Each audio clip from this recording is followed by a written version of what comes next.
കഥ തുടരുന്നു. പറഞ്ഞ സമയത്ത് തന്നെ റിപ്പോർട്ടർ ഹരിലാൽ എത്തിച്ചേർന്നു. പല്ലവി ഗോപിദാസിനെ നല്ല വസ്ത്രങ്ങൾ ധരിപ്പിച്ച് കാത്തിരിക്കുകയായിരുന്നു. അപ്പുറത്തെ വീട്ടിലെ സുരേഷനും സഖാവ് കരുണനും പല്ലവി പറഞ്ഞതനുസരിച്ച് അവിടെ എത്തിയിരുന്നു. വീൽ ചെയർ ഓട്ടോയുടെ അടുത്ത് എത്തിച്ചിട്ട് എല്ലാവരും കൂടി ഗോപിദാസിനെ അതിൽ കയറ്റിയിരുത്തി. പല്ലവിയും ഒപ്പം കയറി. ഹരിലാൽ ഡ്രൈവർക്ക് ഒപ്പം മുൻസീറ്റിലും. അവൻ വന്ന കാർ AC റോഡിൽ കിടപ്പുണ്ട്. ഓട്ടോ കാറിനടുത്ത് എത്തിയപ്പോൾ അവൻ ഇറങ്ങി. പല്ലവിയുടെ അച്ഛനെ കാറിൽ കൊണ്ടുപോകാമെന്നായിരുന്നു എൻ്റെ വിചാരം. അവൻ ബാക്കി പറയും മുമ്പ് പല്ലവി തടഞ്ഞു. അത് വേണ്ട, ഇനി ഇതിൽ നിന്നിറക്കി അച്ഛനെ അതിൽ കയറ്റുന്നതിനേക്കാൾ നല്ലത് ഇങ്ങനെ തന്നെ പോകുന്നതാ. കൂടുതൽ ദൂരമൊന്നും ഇല്ലല്ലോ. ഓക്കെ. ഹരിലാൽ കാർ മുന്നിൽ വിട്ടു. നെടുമുടിയിലെ ഒരു ട്രാവൽ ഏജൻസിയിലാണ് അവർ എത്തിയത്. അവിടെ വെച്ച് എമർജൻസി പാസ്പോർട്ടിനുള്ള ആപ്ലിക്കേഷൻ മെയിൽ ചെയ്തു. പാസ്പോർട്ട് ഓഫീസിൽ 3 ദിവസത്തിന് ശേഷം എത്തുവാനുള്ള ഡേറ്റും കിട്ടി മടങ്ങി. ഒന്നാം കരയിലെത്തിയപ്പോൾ ഹരിലാൽ ഓർമ്മപ്പെടുത്തി. പല്ലവി, ഒരാഴ്ചക്കുള്ളിൽ പാസ്പോർട്ട് കിട്ടും. പിന്നെ ഇത്തരം കേസായതിനാൽ വിസയ്ക്ക് അധികം കാലതാമസം ഉണ്ടാകില്ലെന്നാണ് എൻ്റെ വിശ്വാസം. പോരെങ്കിൽ പ്രണവ് സാറ് അമേരിക്കയിൽ അത്യാവശ്യം ഹോൾഡുള്ള കക്ഷിയാണ്. ഏറിയാൽ 2 മാസം. അതിനുള്ളിൽ നിങ്ങൾ അമേരിക്കയ്ക്ക് പറഞ്ഞിരിക്കും. പല്ലവിക്ക് പെട്ടെന്നൊരു ഉത്കണ്ഠ തോന്നി. 2 മാസം, അത് തീരെ കുറവല്ലേ? അതിനുള്ളിൽ ഒരുപാട് കാര്യങ്ങൾ ചെയ്തു തീർക്കുവാനുള്ളതുപോലെ. എന്താ ചിന്തിക്കുന്നത്? ഹരിലാലിൻ്റെ ചോദ്യം അവളെ ചിന്തയിൽ നിന്നുണർത്തി. ഒന്നുമില്ല, അവൾ പുഞ്ചിരിച്ചു. ഞാൻ വിളിച്ചോളാം പറഞ്ഞിട്ട് ഹരിലാൽ മടങ്ങി. ഭാനുമതി കടയിലായിരുന്നു. മാധവനാണെങ്കിൽ വെയിലത്തിട്ട വറ്റൽമുളക് ഇളക്കി വയ്ക്കുകയാണ്. മോളെ പല്ലവി, ഗോപിദാസ് വിളിച്ചു. വരുന്നച്ചാ. അവൾ ഗോപിദാസിൻ്റെ അടുത്തേക്ക് ചെന്നു. നമ്മൾ പ്രതീക്ഷിക്കാത്ത എന്തൊക്കെ കാര്യങ്ങളാണ് നടക്കുന്നത് അല്ലേ മോളെ? അച്ഛനെന്താ ഇപ്പോൾ ഇങ്ങനെ സംസാരിക്കുന്നത്? പല്ലവിയുടെ നെറ്റി ചുളിഞ്ഞു. അല്ല, ഞാൻ ഓർക്കുകയായിരുന്നു. തങ്കം ഉണ്ടായിരുന്നെങ്കിൽ അവളിപ്പോൾ എത്രമാത്രം സന്തോഷിച്ചേനെ. അല്ല, ഞാനൊന്ന് ചോദിച്ചോട്ടെ മോളെ, ഈ യാത്ര കൊണ്ട് എന്തെങ്കിലും പ്രയോജനം ഉണ്ടാകുമോ? പല്ലവിക്ക് ദേഷ്യവും സങ്കടവും ഒന്നിച്ചു വന്നു. അച്ഛൻ എങ്ങനെ നെഗറ്റീവായി സംസാരിക്കുമ്പോൾ എനിക്ക് നല്ല വിഷമമുണ്ട് കേട്ടോ. അമേരിക്കയിലെ ഡോക്ടർക്ക് അച്ഛൻ്റെ കേസ് ഷീറ്റ് അയച്ചു കൊടുത്തിട്ടല്ലേ അഞ്ജന മാഡം ഇങ്ങനെയൊരു ഡിസിഷൻ എടുത്തത്. പ്രയോജനം ഉണ്ടാകാത്ത കേസായിരുന്നെങ്കിൽ അവർ ഇത്രയൊക്കെ ബുദ്ധിമുട്ട് സഹിച്ച് നമ്മളെ കൊണ്ടുപോകാൻ തയ്യാറാകുമായിരുന്നോ? പല്ലവിയുടെ ചോദ്യത്തിന് ഉത്തരമില്ലായിരുന്നു ഗോപിദാസിന്. പല്ലവി തുടർന്നു. അച്ഛൻ പോസിറ്റീവായി മാത്രം ചിന്തിക്കേ, എല്ലാം നല്ലതായി വരും. ഗോപിദാസ് തലയാട്ടുക മാത്രം ചെയ്തു. 3 ദിവസത്തിന് ശേഷം ഗോപിദാസിനെയും പല്ലവിയെയും ആലപ്പുഴ പാസ്പോർട്ട് ഓഫീസിലേക്ക് കൊണ്ടുപോയതും ഹരിലാലായിരുന്നു. മടങ്ങിയെത്തിയിട്ട് കടയിലേക്ക് പോകുവാൻ ഭാവിക്കുകയായിരുന്നു പല്ലവി. ആ നേരത്താണ് മുറ്റത്തൊരു ഓട്ടോ വന്നു നിന്നത്. പല്ലവി വാതിൽക്കൽ വന്ന് എത്തി നോക്കി. പിന്നെ തിണ്ണയിൽ വീൽ ചെയറിലിരിക്കുന്ന ഗോപിദാസിന് നേർക്ക് കണ്ണയച്ചു. ആരാണച്ചാ? അറിയില്ല എന്ന ഭാവത്തിൽ അയാൾ തലയനക്കി. അപ്പോൾ ഓട്ടോയിൽ നിന്ന് കൈക്കുഞ്ഞുമായി ഒരു സ്ത്രീ ഇറങ്ങി. പല്ലവിക്ക് അവളെ മനസ്സിലായില്ല. ആദ്യം കാണുകയായിരുന്നു അവൾ. കുഞ്ഞിനെ മാറോട് അടുക്കി പിടിച്ചുകൊണ്ട് ആ സ്ത്രീ സംശയത്തോടെ തിരക്കി. ഇത് പല്ലവിയുടെ വീടല്ലേ? അതെ. അവൾ തിണ്ണയിലേക്ക് ഇറങ്ങി. എന്നെ മനസ്സിലായി കാണില്ല, ഞാൻ വന്ദന, ആ സ്ത്രീ പറഞ്ഞു. പക്ഷേ പറഞ്ഞാൽ പല്ലവി അറിയും, ഞാൻ ശ്രീജിത്തിൻ്റെ ഭാര്യയാണ്. പല്ലവി ഒരു നിമിഷം പകച്ചു. ഇവർ ഇവിടെ വന്നത് എന്തിനാണ്? വന്ദന ബാക്കി പറഞ്ഞു.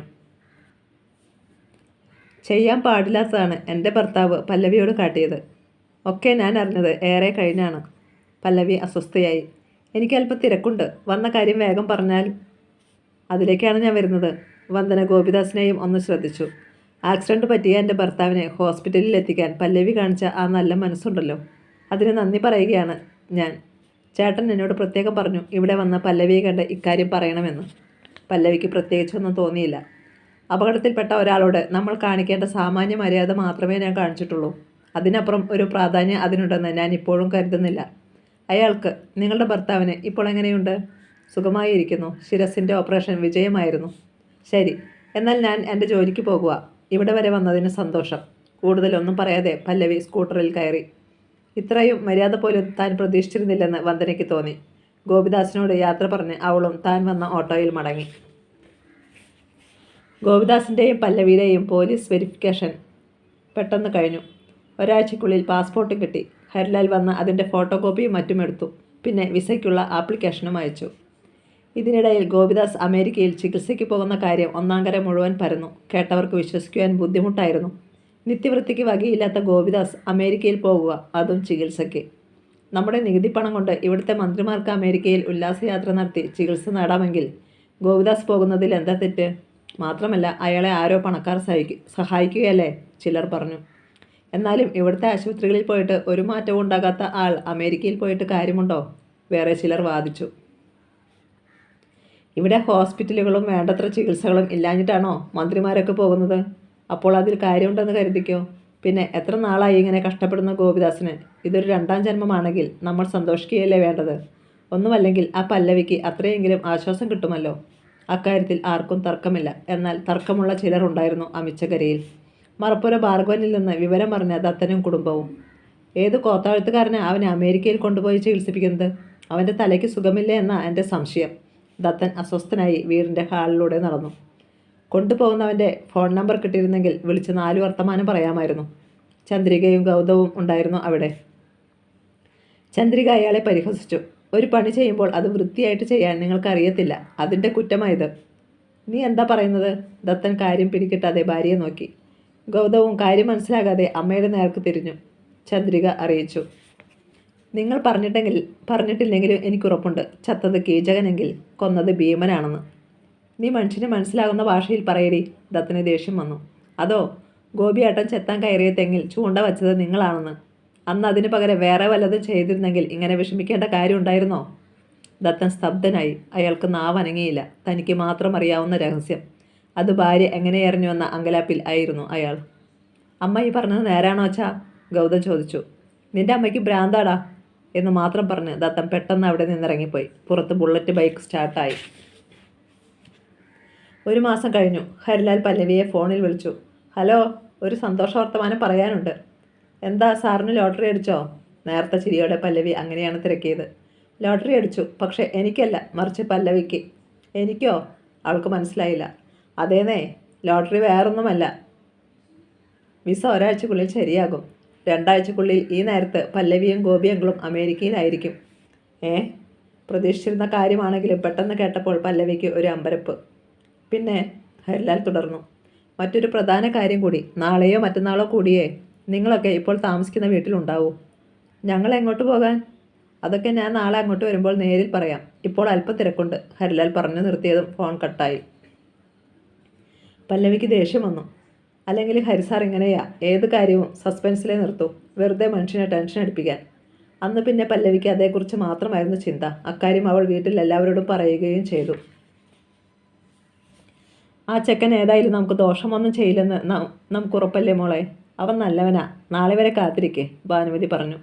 ഹരിലാലിനെ അവർ പുകഴ്ത്തി പറഞ്ഞത് കേട്ടപ്പോൾ പല്ലവിക്ക് മനസ്സിൽ ഒരു കുളിരുണ്ടാവുകയും ചെയ്തു. അടുത്ത ദിവസം ഹരിലാൽ വരുമ്പോൾ പല്ലവിയും ഭാനുമതിയും കടയിലുണ്ടായിരുന്നു. തിരക്ക് അല്പം പോലും ഇല്ലാത്ത സമയമായിരുന്നു അത്. ഹരിലാൽ കാറിൽ നിന്നിറങ്ങി. ഭാനുമതിയും പല്ലവിയും എഴുന്നേറ്റു. ഒരു ലൈം ജ്യൂസ് കിട്ടിയാൽ നന്നായിരുന്നു, ആരോടൊന്നില്ലാതെ അവൻ പറഞ്ഞു. ശേഷം കസേരയിലിരുന്നു.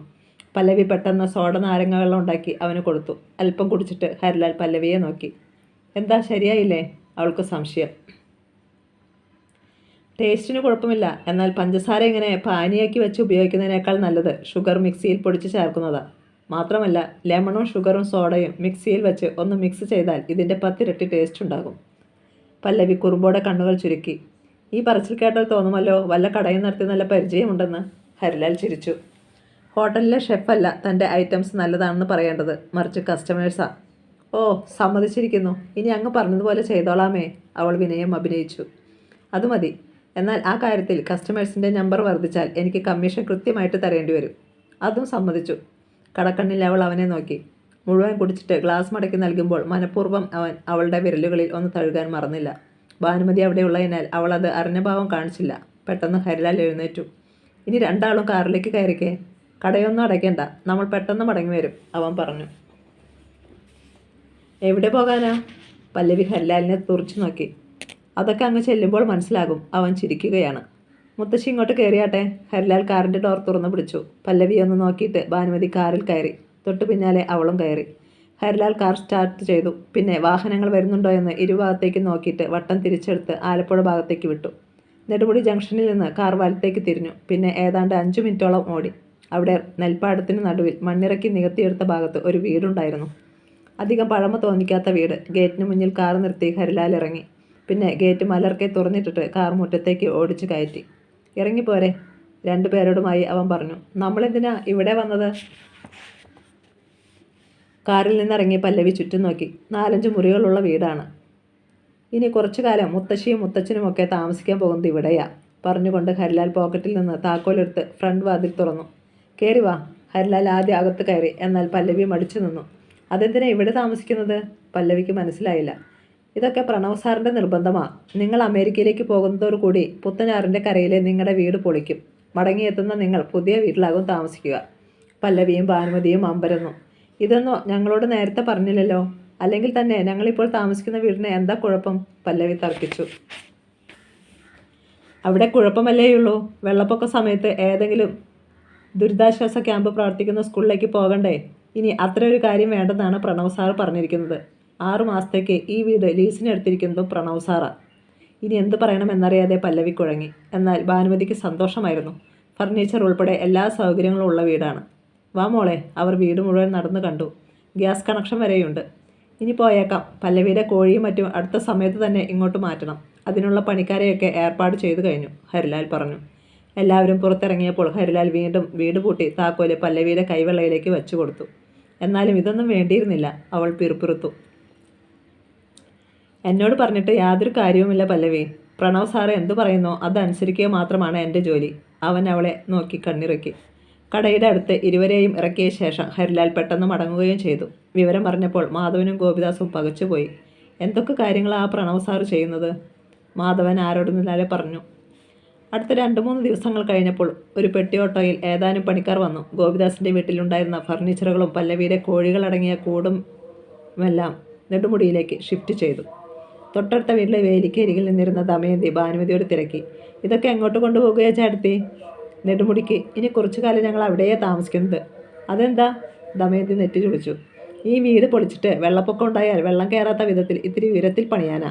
കേട്ടു നിന്നിരുന്ന ബാലുവാണ് പറഞ്ഞത്. ദമയന്തിക്ക് എന്നിട്ടും സംശയം തീരുന്നില്ല. അവൾ പിന്നെയും എന്തോ ചോദിക്കാൻ ഭാവിക്കുമ്പോൾ വീടിനുള്ളിൽ നിന്ന് പല്ലവി ബാലുവിനെ വിളിച്ചു. അവൻ്റെ ഒപ്പം ഭാനുമതിയും അകത്തേക്ക് പോയി. എല്ലാ സാധനങ്ങളും നെടുമുടിയിലേക്ക് മാറ്റിക്കഴിഞ്ഞു. ഗോപിദാസിനെ വീൽ ചെയർ അടക്കം എടുത്തുയർത്തി പണിക്കാർ പെട്ടിയോട്ടയിൽ വെച്ചു. കസേര ബലമായി അതിൽ കെട്ടി ഉറപ്പിക്കുകയും ചെയ്തു. തൻ്റെ സ്കൂട്ടറിൽ ബാലുവിനെ പിന്നിലിരുത്തി മുന്നോട്ട് നീങ്ങുന്നതിനിടയിൽ പല്ലവി വീടിന് നേർക്ക് ഒരു തവണ കൂടി തിരിഞ്ഞു നോക്കി. താൻ ജനിച്ചു വളർന്ന വീടാണ്. പുതിയതൊന്ന് നിർമ്മിക്കാനാണെങ്കിലും അത് ഉടൻ പൊളിച്ചു കളയുമല്ലോ എന്നോർത്തപ്പോൾ അവൾക്ക് സങ്കടം വന്നു. നെടുമുടിയിലെ വീട്ടിൽ അവർ താമസം ആരംഭിച്ചു. അന്ന് വൈകിട്ട് ഹരിലാലും ക്യാമറമാൻ ദിലീപും അവിടെ വന്നിരുന്നു. പല്ലവി അവർക്ക് ചായ ഉണ്ടാക്കി കൊടുത്തു. വീടുമാറ്റം കാരണം അന്ന് അവൾ കട തുറന്നിരുന്നില്ല. തൊട്ടടുത്ത് മറ്റു വീടുകളില്ലാത്തതായിരുന്നു ഭാനുമതിക്ക് സങ്കടം. ചിറയിലെ തെങ്ങുകൾ ചെത്തുന്നതിന് ദേവസ്യ തൻ്റെ ഷാപ്പിലെ ചെത്ത് കയറി ഏർപ്പാടാക്കി. ഇതിനിടെ പല്ലവിക്കും ഗോപിദാസിനും അമേരിക്കയിൽ നിന്നുള്ള വിസയെത്തി. ഇനി കഷ്ടിച്ച ഒരാഴ്ച. പ്രത്യേകിച്ച് ഒരുക്കങ്ങളൊന്നും വേണ്ടി വന്നില്ലെങ്കിലും പല്ലവിക്ക് സമയം തീരെയില്ലെന്നൊരു തോന്നൽ.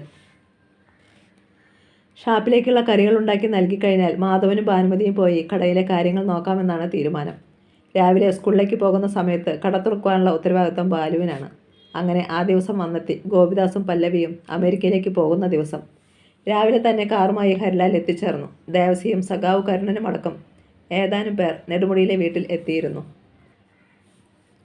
ഒന്നുകൊണ്ട് വിഷമിക്കേണ്ട ഗോപി, സഖാവ് കരുണൻ പറഞ്ഞു.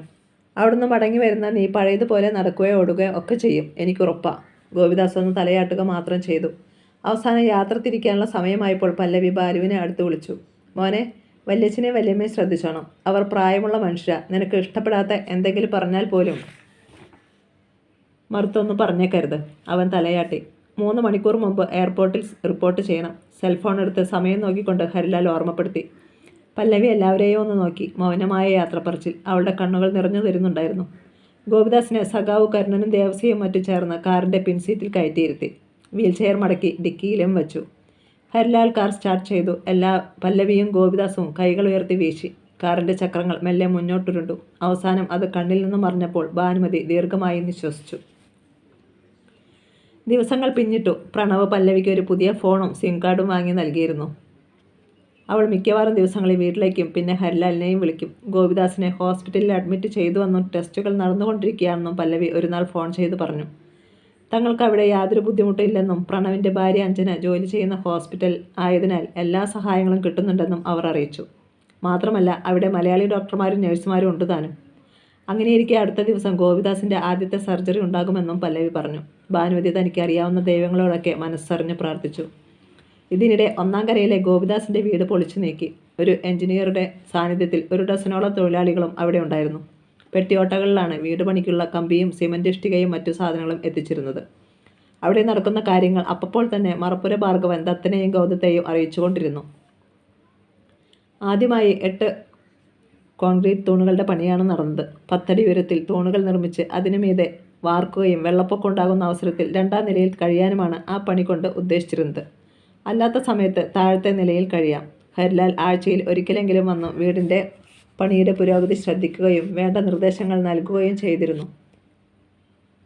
ഇതിനിടെ അമേരിക്കയിൽ ഗോപിദാസിന് 2 സർജറികൾ നടന്നു. അവ രണ്ടും വിജയമായിരുന്നുവെന്ന് പല്ലവി ഫോണിലൂടെ അറിയിച്ചപ്പോൾ മാധവനും ഭാനുമതിക്കും ബാലുവിനും ഉണ്ടായ സന്തോഷത്തിന് അതിരില്ലായിരുന്നു. ഗോപിദാസും പല്ലവിയും അമേരിക്കയിലേക്ക് പോയി കഴിഞ്ഞപ്പോൾ നാട്ടിൽ ചിലർക്കെങ്കിലും ഒരു ആശങ്ക ഉണ്ടായി. ഇത്രയും കാലം ഈ നാട്ടിലെ എത്രയെത്ര ആശുപത്രികളിലാണ് ഗോപിയെ കൊണ്ടുപോയത്? എന്നിട്ട് എന്തെങ്കിലും മാറ്റമുണ്ടായോ? ഇതിപ്പോൾ അമേരിക്ക എന്ന് കേൾക്കാൻ ഒരു സുഖമൊക്കെ ഉണ്ടെങ്കിലും എന്ത് മാറ്റം വരാനാ? അങ്ങോട്ട് വീൽചെയറിൽ കൊണ്ടുപോയ ആളെ തിരിച്ച് സ്ട്രെച്ചറിലായിരിക്കും കൊണ്ടുവരിക. മറപ്പുര ഭാർഗവനാണ് ആദ്യം അഭിപ്രായം തട്ടി മൂളിച്ചത്. പലരും അതിനോട് യോജിക്കുകയും ചെയ്തു. പിന്നല്ലാണ്ട് നീ പറഞ്ഞത് നേരെ തന്നെയാ ഭാർഗവ. അവസാനം നമ്മൾ കാണാൻ പോകുന്നത് അത് തന്നെയാ. ചിലർ പിന്താങ്ങി, വേറെ ചിലർ എതിർത്തു. അങ്ങനെ അങ്ങ് തീർത്ത് പറയാൻ വരട്ടെ. ഗോപിക്ക് പണ്ടത്തെ പോലെ ആകാൻ പറ്റിയില്ലെങ്കിലും സ്വന്തം കാര്യം പരസഹായം കൂടാതെ ചെയ്യാനെങ്കിലും സാധിച്ചാൽ അതൊരു വലിയ കാര്യമല്ലേ? ഓ, അങ്ങനെ തന്നെ കരുതിയിരുന്നോ? മലർപ്പൊടിക്കാരൻ്റെ സ്വപ്നം പോലെ. ഭാർഗവൻ ആ പറഞ്ഞയാളെ പരിഹസിച്ചു. ദേവസ്യയുടെ ഷാപ്പായിരുന്നു അവരുടെ ചർച്ചാവേദി. ഇത് കേട്ടുകൊണ്ടാണ് സഖാവ് കർണൻ അങ്ങോട്ടെത്തിയത്. ഭാർഗവോ, നിനക്ക് ആ കുടുംബത്തോടുള്ള പക കൊണ്ടല്ലേ ഇങ്ങനെയൊക്കെ പറയുന്നത്? സഖാവിൻ്റെ ചോദ്യത്തിന് മുന്നിൽ ഭാർഗവൻ ശരിക്കും പതറി. എങ്കിലും വിളറിയ ചിരിയോടെ മറുപടി നൽകി. എനിക്കെന്ത് പകയാ സഖാവേ? അയലത്തുള്ളവർ നന്നായി കിടക്കുന്നതല്ലേ നമുക്കൊക്കെ നല്ലത്. നീ ആ പറഞ്ഞത് കറക്റ്റാ ഭാർഗവ. എന്നാലും നിന്റെ ഫോൺ കാരണം ആലപ്പുഴ SP നിന്നെ പിടിപ്പിച്ചതും പിന്നെ നീ റിമാൻഡിൽ കിടന്നതുമൊക്കെ ഓർക്കുമ്പോൾ നിനക്ക് ആ വീട്ടുകാരോടുള്ള പക ചുമ്മാതങ്ങ് വിട്ടുകളയാൻ പറ്റുമോ? കരുണൻ്റെ തഴമ്പുള്ള കൈക്കൊണ്ട് കവിളടക്കം ഒരടിയേറ്റത് മാതിരിയായി ഭാർഗവൻ. അയാൾ പെട്ടെന്ന് പണം നൽകി എഴുന്നേറ്റു. ഈ കാര്യം കരുണൻ എങ്ങനെ മനസ്സിലാക്കി എന്നതായിരുന്നു അയാളുടെ ആലോചന. നീ പോകുവാണോ ഭാർഗവ? കരുണൻ ചോദിച്ചു. ആ, പോയിട്ട് കുറച്ച് തിരക്കുണ്ട്. കൂടുതൽ നിൽക്കാതെ ഭാർഗവൻ സ്ഥലം വിട്ടു. സഖാവ് ആ പറഞ്ഞത് മനസ്സിലാകുന്നില്ല. മറ്റുള്ളവർ ആകാംക്ഷയോടെ അയാളെ നോക്കി. അത് നിങ്ങൾ അറിയേണ്ട കാര്യമല്ല. മനസ്സിലാകേണ്ടവന് മനസ്സിലായി. കരുണൻ ഒരു കുപ്പി കള്ളിന് ഓർഡർ നൽകി. കള്ള് ഗ്ലാസ്സിലേക്ക് പകരുന്നത് അയാൾക്ക് ഇഷ്ടമല്ല. പണ്ട് പാർട്ടി പ്രവർത്തനം നടത്തുന്നത് മുതലുള്ള ശീലമാണ്. സഖാക്കന്മാർ കുടിക്കരുതെന്ന് അക്കാലത്ത് പാർട്ടി കർശന നിർദ്ദേശം നൽകിയിരുന്നെങ്കിലും കരുണൻ അത് അനുസരിച്ചിരുന്നില്ല. കുട്ടനാട്ടുകാരൻ കള്ള് കുടിച്ചില്ലെങ്കിൽ പിന്നെ ആര് കുടിക്കാനാ എന്നായിരുന്നു അയാളുടെ ന്യായം. കുപ്പിയിലെ കള്ള് പകുതിയോളം തീർത്തിട്ട് കരുണൻ കുപ്പി മേശപ്പുറത്ത് വെച്ചു. പിന്നെ തോളിൽ കിടന്നിരുന്ന തോർത്തുകൊണ്ട് ചുണ്ടു തുടച്ചിട്ട് ഒരു ബീഡി എടുത്ത് കടിച്ചു പിടിച്ചു. പോക്കറ്റിൽ തപ്പി നോക്കിയപ്പോൾ ലാംബോ തീപ്പെട്ടിയേ ഇല്ല. എതിരെ ഇരുന്ന ആളിനോട് തീപ്പെട്ടി വാങ്ങി ബീഡിക്ക് ജീവൻ നൽകി. അനന്തരം ചുറ്റും നോക്കി. ഗോപിയുടെ നിലയിൽ മാറ്റം വന്നാലില്ലെങ്കിലും നമ്മൾ മനസ്സിലാക്കേണ്ട ഒരു കാര്യമുണ്ട്. മനുഷ്യത്വം നശിച്ചു പോയിട്ടില്ലാത്തവർ ഇന്നും ഈ ഭൂമുഖത്തുണ്ടെന്ന്. രൂപ എത്ര ലക്ഷങ്ങൾ വേണ്ടിവരും ചികിത്സയ്ക്കെന്നറിയാമോ? പിന്നെ രക്ഷപ്പെടുകയോ പെടാതിരിക്കുകയോ അത് ഓരോരുത്തരുടെ ഭാഗ്യം പോലെ ഇരിക്കും. കരുണൻ്റെ ആ അഭിപ്രായത്തോട് മറ്റുള്ളവർക്കും യോജിപ്പായിരുന്നു. എന്നാലും പല്ലവി കൂടിപ്പോയതോടെ മാധവൻ്റെയും ഭാനുമതിയുടെയും കാര്യം അവതാരത്തിലായത്. ഷാപ്പിലേക്കുള്ള കറികൾ ഉണ്ടാക്കണം, കടയിലെ കാര്യങ്ങൾ നോക്കണം, അങ്ങനെ ഒരാൾ അഭിപ്രായപ്പെട്ടു. അതൊക്കെ അങ്ങ് നടന്നു പോകും. ആദ്യത്തെ കുറച്ച് ദിവസം ഇത്തിരി പ്രയാസങ്ങളൊക്കെ ഉണ്ടായെന്നിരിക്കും. പിന്നെ അതങ്ങ് ശീലമാകും. ഞാൻ ഇന്നലെ കടയിൽ പോയിരുന്നു. അവിടെ പഴയതുപോലെ കാര്യങ്ങൾ നടക്കുന്നുണ്ട്. എന്നാൽ പല്ലവി ഉണ്ടായിരുന്നപ്പോഴത്തെ വേഗത ഇന്നില്ലെന്ന് മാത്രം. വേറൊരാൾ. കരുണൻ തലയാട്ടി സമ്മതിച്ചു. അത് നേരാ. സുഭിക്ഷമായി കഴിഞ്ഞിരുന്ന ഒരു കുടുംബത്തിലെ 1-2 പേർ ഒഴികെ വല്ല ആക്സിഡൻറ്റിലോ പകർച്ചവ്യാധി വന്നോ മരണപ്പെട്ട് എന്ന് കരുതുക. ബാക്കിയുള്ളവർ ജീവിക്കുന്നില്ലേ? ഈ പറഞ്ഞതുപോലെ ആദ്യം ഒരു ബുദ്ധിമുട്ടുണ്ടാകും. പിന്നെ എല്ലാം സാധാരണ രീതിയിലാകും. അതൊരു പ്രകൃതി നിയമമാണ്. അങ്ങനെ അവിടെ ചർച്ച നീണ്ടുപോയി. സമയം സന്ധ്യയാകുകയായിരുന്നു. സ്കൂളിൽ നിന്ന് മടങ്ങിയെത്തിയ ബാലു വീട്ടിലേക്ക് പോയിരിക്കുകയാണ്. ഭാനുമതിയെയും പിന്നിലിരുത്തി സൈക്കിൾ ചവിട്ടിയാണ് അവൻ പോയത്. പല്ലവി പോയി കഴിഞ്ഞപ്പോൾ അവൻ സ്കൂട്ടർ ഓടിക്കാൻ സ്വയം പഠിച്ചിരുന്നു. പക്ഷേ വീടിന് മുന്നിലൂടെ അങ്ങോട്ടും ഇങ്ങോട്ടുമല്ലാതെ മെയിൻ റോഡിലേക്ക് പോകുവാൻ ഭാനുമതി സമ്മതിച്ചിരുന്നില്ല. ലൈസൻസ് എടുക്കുവാൻ പ്രായമാകാത്തവന് എന്തെങ്കിലും പറ്റിയാൽ അല്ലെങ്കിൽ പോലീസ് പിടിച്ചാൽ അതൊരു പ്രശ്നമാകുമെന്ന ഉത്തമ ബോധ്യം ഉണ്ടായിരുന്നു ഭാനുമതിക്ക്. അവരുടെ കർശന വിലക്കിന് മുന്നിൽ അനുസരിക്കേണ്ടി വന്നെങ്കിലും ബാലുവിൽ നേരിയൊരു പിണക്കം ബാക്കിയുണ്ട്. ചേച്ചിയുടെ കാതിലെങ്ങാനും ഈ കാര്യമെത്തിയാൽ സ്കൂട്ടർ വിറ്റ് കളയാനും മടിക്കില്ലെന്ന് അവനറിയാം. വൈകിട്ട് നേരത്തെ വീട്ടിലെത്തുന്ന ഭാനുമതി കോഴികൾക്ക് തീറ്റ കൊടുത്ത ശേഷം അടുത്ത ദിവസം ഷാപ്പിൽ കൊടുക്കേണ്ട കറികളുടെ കൂട്ടുകൾ എല്ലാം ഒരുക്കി വയ്ക്കും. 8 മണി വരെ പഠിച്ച ശേഷം ബാലു പിന്നെയും കടയിലേക്ക് പോകും. തിരക്ക് ഒഴിയുന്നതോടെ കട പൂട്ടി മാധവനെയും കൊണ്ടാണ് മടക്കം. അന്ന് ഏതാണ്ട് 7:30 മണിയോടെ മറപ്പുര ഭാർഗവൻ കടയിലെത്തി. കുറച്ചു നേരം മാധവനുമായി സംസാരിച്ചിരുന്നിട്ട് തൻ്റെ മനസ്സിലെ ചോദ്യങ്ങൾ മെല്ലെ തുറന്നു. ഈ വള്ളം ഇങ്ങനെ ഇട്ടോണ്ടിരിക്കാതെ വിറ്റ് കളഞ്ഞൂടെ മാധവാട്ടാ? ഓ, അത് വിറ്റാൽ പല്ലവി തിരിച്ചു വരുമ്പോൾ പുതിയത് വാങ്ങണ്ടേ ഭാർഗവ? മാത്രമല്ല ഇത് അധികം പഴക്കമുള്ളതല്ലല്ലോ. മാധവൻ പുറത്തിരുന്ന സാധനങ്ങൾ ഓരോന്നായി കടയ്ക്കുള്ളിലേക്ക് എടുത്തു വയ്ക്കാനുള്ള ശ്രമത്തിലാണ്. കാരണം നല്ല മഴക്കാറുണ്ടായിരുന്നു. വേനൽ മഴ 2 ദിവസത്തിനുള്ളിൽ ഉണ്ടാകുമെന്നാണ് കാലാവസ്ഥാ നിരീക്ഷണ വകുപ്പിൻ്റെ അഭിപ്രായം. മഴ പെയ്തേക്കും. മാനത്തേക്ക് നോക്കിക്കൊണ്ട് ഭാർഗവൻ പറഞ്ഞു. അല്ല, വീട് പണി തീർന്നു കഴിഞ്ഞാൽ മാധവേട്ടനൊന്നും ഇനി പേടിക്കണ്ടല്ലോ. ഒരു ക്യാമ്പിലേക്ക് മാറി താമസിക്കുകയും വേണ്ട, അല്ലയോ? ആ, മാധവൻ മൂളി. ശേഷം തുടർന്നു. നിന്റെ വീട് നേരത്തെ തന്നെ ഉയർത്തിയതിനാൽ കഴിഞ്ഞ വെള്ളപ്പൊക്ക സമയത്ത് ഒരിടത്തേക്ക് പോകേണ്ടി വന്നില്ല. എന്നാൽ ഇങ്ങനൊന്നും ഞങ്ങൾക്കുണ്ടാകുമെന്ന് ഞാൻ സ്വപ്നത്തിൽ പോലും കരുതിയിരുന്നില്ല. ഒക്കെ ഒരു ഭാഗ്യം അല്ലേ ഭാർഗവ? അതെ അതെ, ഉള്ളിലെ അസൂയ സമർത്ഥമായി മറച്ചു ഭാർഗവൻ. മൊത്തം എത്ര മുറിയാ ചേട്ടാ? കൃത്യം എനിക്കറിയത്തില്ല. എന്നാലും താഴെ 3 ബെഡ്റൂമുകളും ഒരു കൊച്ചു ഹാളും കിച്ചണും പിന്നെ സിറ്റൗട്ടും അറ്റാച്ച്ഡ് ബാത്റൂമും ഉണ്ടെന്നാ ടി വിന്ന് വരുന്ന ആ ചെറുക്കൻ ഒരിക്കൽ പറഞ്ഞത്. അത് കേട്ടതോടെ ഭാർഗവന് സഹിക്കാൻ പറ്റാത്ത അവസ്ഥയായി. അപ്പോൾ മുകളിലോ? അവിടെ 2 മുറികളും അടുക്കളയും ബാത്റൂമും മാത്രം. വെള്ളം പൊങ്ങിയാൽ അത്യാവശ്യ കാര്യങ്ങൾ നടക്കണ്ടേ? അത് വേണം. ഭാർഗവൻ പല്ലിറുമ്മി. തുടർന്ന് ഇപ്പോൾ വീട്ടുചെലവുകൾ നടക്കുന്നത് എങ്ങനെയെന്നും മറ്റുമായി ചോദ്യം. അയാളുടെ ഉള്ളിലിരിപ്പ് മനസ്സിലാക്കാതെ മാധവൻ കാര്യങ്ങളൊക്കെ തുറന്നു പറഞ്ഞു. അമേരിക്കയിൽ നിന്ന് പല്ലവി കാശ് കുറെ അയച്ചു തന്നെന്ന് ഇന്ന് ഷാപ്പിലാരോ പറയുന്നത് കേട്ടു. നേരാണോ ചേട്ടാ? പെട്ടെന്നൊന്നും ദേഷ്യം വരാത്ത മാധവൻ്റെ ഭാവം മാറിയത് പെട്ടെന്നാണ്. ആരാ ഭാർഗവ ഈ തന്തയ്ക്ക് പിറക്കഴുക പറഞ്ഞത്? പല്ലവി അവിടെ ജോലിക്ക് പോയതൊന്നുമല്ലല്ലോ കാശ് അയക്കാൻ. അവിടെ അപ്പൻ്റെ കാര്യങ്ങൾ നോക്കാൻ ആശുപത്രിയിൽ നിൽക്കുകയല്ലേ അവള്. ഭാർഗവൻ തൻ്റെ ഭാഗം ന്യായീകരിക്കാൻ ശ്രമിച്ചു. ചേട്ടൻ എന്നോട് അലോഹ്യമൊന്നും തോന്നല്ലേ. കേട്ടത് ഞാൻ പറഞ്ഞു എന്നേയുള്ളൂ. ഈ പറഞ്ഞവന്മാരോടൊക്കെ ചേട്ടൻ പറഞ്ഞതുപോലെ ഞാനും പറഞ്ഞേ. ഓരോരുത്തന്മാർ പറഞ്ഞ അഹമ്മദികളെ. മാധവൻ അതിന് മറുപടി പറഞ്ഞില്ല. ചേട്ടൻ എന്നോട് ദേഷ്യപ്പെടുത്തില്ലെങ്കിൽ കേട്ട ഒരു കാര്യം കൂടി ഞാൻ പറയാം. അയാൾ തല ചൊറിഞ്ഞു. എന്താ? അനിഷ്ടത്തോടെ ആയിരുന്നു മാധവൻ്റെ ചോദ്യം. അല്ല, ആ പന്നന്മാർ പറയുക നിങ്ങൾക്ക് വീട് വെച്ച് തരുന്ന ആ സാറല്ലേ, അയാളുടെ ഭാര്യയ്ക്ക് എന്തോ മാരക രോഗമാണെന്ന്. അധികകാലം ഇനി ജീവിച്ചിരിക്കത്തില്ലെന്ന്. സ്ഥലം അമേരിക്കയല്ലേ. നമുക്ക് ഇവിടെ ഇരുന്ന് ഒന്നും ചെയ്യാൻ പറ്റത്തില്ലല്ലോ. ആ സാറിൻ്റെ ഭാര്യ ചത്തുപോയാൽ പിള്ളേരെ നോക്കാൻ ഒരാൾ വേണ്ടേ? അതിനു വേണ്ടിയാ ഗോപിയുടെ ചികിത്സയ്ക്ക് എന്ന് പറഞ്ഞ് പല്ലവിയെയും കൂട്ടി അങ്ങോട്ട് പോയതും നിങ്ങൾക്ക് ഇവിടെ വീട് വെച്ച് തരുന്നതെന്നും. മാധവൻ ഒരു നിമിഷം നിശ്ചലനായി. താൻ പറഞ്ഞത് ശരിക്ക് ഏറ്റുവെന്ന് മറപ്പുര ഭാർഗവന് മനസ്സിലായി. ഇനി ഈ ചിന്ത ഇയാളുടെ മനസ്സിൽ കിടന്ന് പുകയണം. ഭാർഗവൻ ഉള്ളിൽ ചിരിച്ചു. കടയ്ക്ക് പുറത്തുണ്ടായിരുന്ന അവസാനത്തെ ഫൈബർ സ്റ്റൂളും മാധവൻ എടുത്ത് കടയ്ക്കുള്ളിലിട്ടു. ഞാൻ താഴ്ത്തി തരണോ മാധവേട്ടാ? ഭവ്യതയോടെ ഭാർഗവൻ ആരഞ്ഞു. വേണ്ട, മാധവൻ അറിയിച്ചു. ബാലു വരും. എങ്കിൽ ഞാൻ പോട്ടെ. നിൽക്കടാ, അവൻ വരുന്നതുവരെ നമുക്ക് എന്തെങ്കിലും സംസാരിച്ച് നിൽക്കാം. മാധവൻ റോഡിന് ഇരുവശത്തേക്ക് നോക്കി. കാൽനടയാത്രക്കാർ ആരുമില്ല. ബൈക്കുകളിലും മറ്റു വാഹനങ്ങളിലും പാഞ്ഞു പോകുന്നവർ മാത്രം. അവിടെ നിൽക്കുന്ന തങ്ങളെയോ കടയെയോ ആരും ശ്രദ്ധിക്കുന്നില്ല. പുത്തനാട്ടിലേക്ക് ചാഞ്ഞു നിൽക്കുന്ന തങ്ങൾ സ്ഥിരമായി തീറ്റ കൊടുക്കാറുള്ള പൂവരശ്ശിൻ മരത്തിൻ്റെ ശിഖരങ്ങളുടെ ഇരുണ്ട നിഴലിൽ മീനുകൾ കൊത്തിമറിയുന്നതിൻ്റെ ഒച്ച കേൾക്കാം. അയാൾ ആറ്റിനക്കരയ്ക്ക് ശ്രദ്ധിച്ചു. 1-ാം നിലയുടെ വാർപ്പു കഴിഞ്ഞ തങ്ങളുടെ വീട്ടിലേക്ക് ഭാർഗവൻ്റെ വീട്ടിലെ ലൈറ്റിൻ്റെ വെളിച്ചം പാളി വീഴുന്നു.